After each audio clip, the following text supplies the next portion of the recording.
This is your story. This is my story. But most of all, this is the greatest story ever told. This is God's story.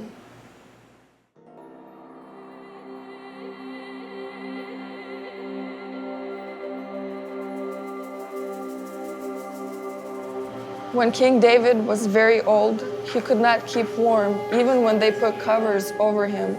Bathsheba went to see the aged king in his room, where Abishag the Shunammite was attending him. Bathsheba bowed down, prostrating herself before the king. "What is it you want?" the king asked. She said to him, "My lord, you yourself swore to me, your servant, by the Lord your God. Solomon your son shall be king after me, and he will sit on my throne." The king then took an oath, "As surely as the Lord lives, who has delivered me out of every trouble, I will surely carry out this very day what I swore to you by the Lord, the God of Israel. Solomon your son shall be king after me, and he will sit on my throne in my place."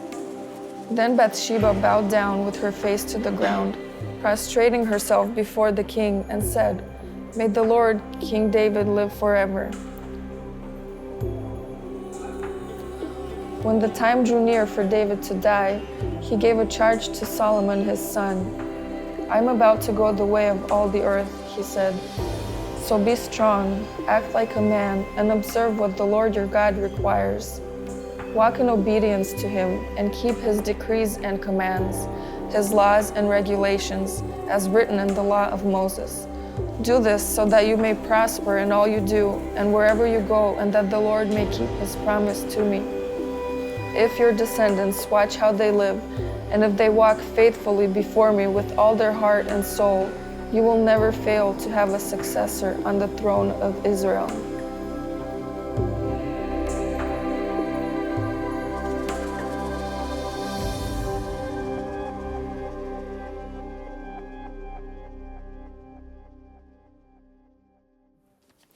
I'd like to tell you something I've learned about frogs. Maybe you've heard of this research done some time ago, but it really is very relevant to our lesson today. The conclusion of the research: if you put a frog in a boiling pot of water, it'll jump out.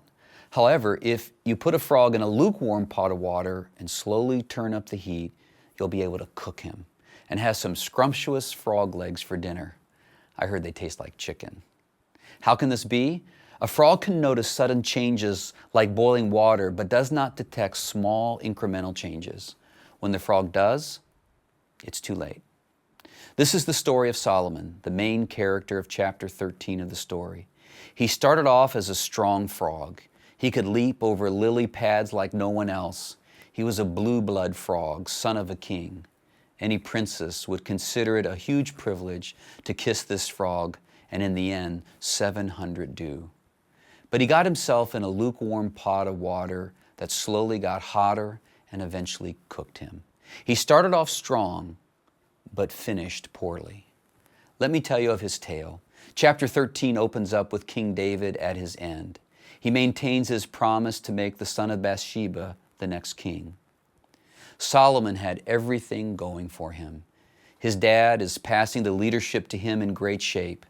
They are financially successful and strong. No trillion-dollar debt hanging over him. They are not at war. No Gaza Strip problems or squabbles with the Palestinians, like we see so much today.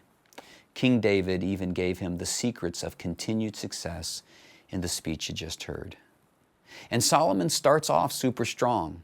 In this chapter, God comes to Solomon and tells him to ask for anything he wants.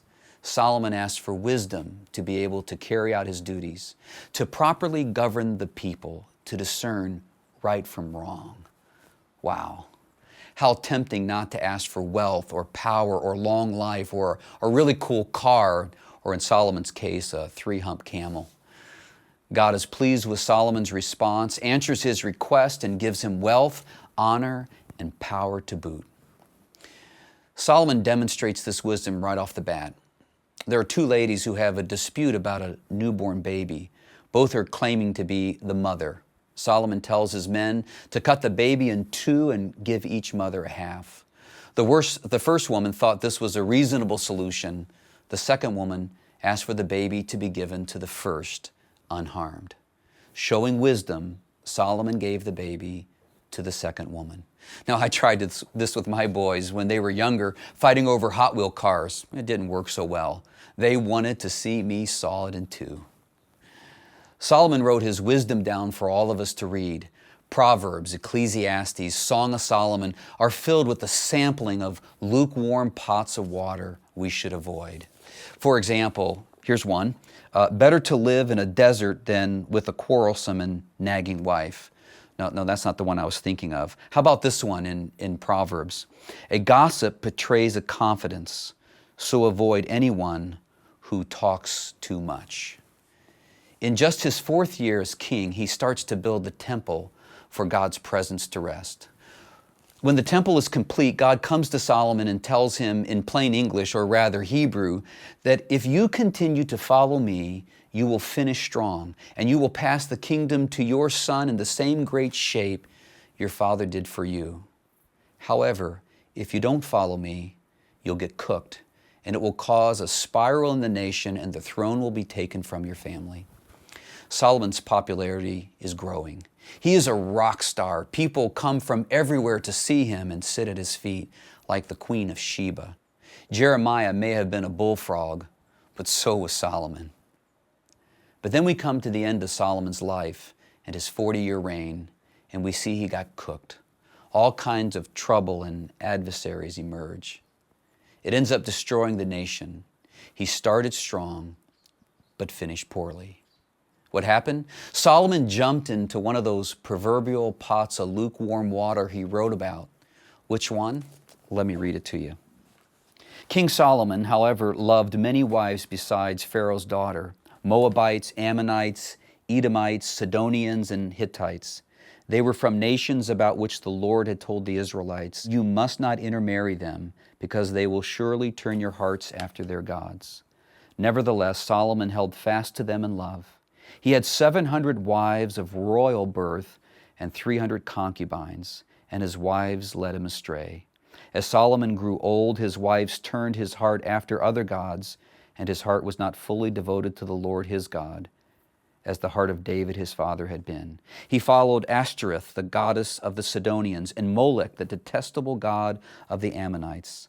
So Solomon did evil in the eyes of the Lord. He did not follow the Lord completely, as David his father had done. Solomon knew this was a bad idea. He wrote about it. God told him straight up, but Solomon jumped in anyway. He might have thought he was strong enough to handle it. His passion may have simply been greater than his love for wisdom. He jumps in the pot and everything seems to be working just fine. But as Solomon grew older, as time passed, the pot began to simmer and Solomon's strength weakened. He starts worshiping other gods, and that's the boiling point. Now, I don't know about you, but I don't want to end up cooked in a boiling pot. Do you? Yet none of us wakes up and says, "I'd like to get boiled to death. I'd like to wreck and ruin my life and the lives of others. I'd like to end up as a plate of frog legs that taste like chicken." It doesn't happen overnight.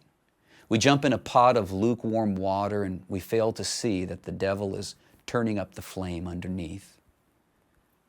But it happens to the best of us. If Solomon was the wisest guy to ever live and he jumped in, what makes us think we are too smart to do such a thing? Now, if you're a Christian, you need to realize that God has a call in our life, a purpose. Just like the Israelites and Solomon were called to point people to Christ by the way they lived, so we are a part of the church and are also called to point people to Christ by our lives. God has put people into our lives, our family, people we work with, people we go to school with, people we live around. How we live our lives in Christ before them will give witness that Jesus is not dead, but alive, resurrected. In other words, how we live our lives matter. Our prayer needs to be that we'll not only start strong, but finish strong. The truth is, many hearing these words have already been cooked in a pot of some sort. It may be what drew you to the study of the story in the first place. You're looking for help and you're looking for mercy. Listen to this. Even though this didn't stop the avalanche of consequences at the end of Solomon's life or even after. He realizes what he has done and turns back to God. We see this at the conclusion of his great book, the book of Ecclesiastes. Now all has been heard. Here is the conclusion of the matter. Fear God and keep his commandments, for this is the duty of every human being. It is never too late to come back to God. He will receive you with open arms.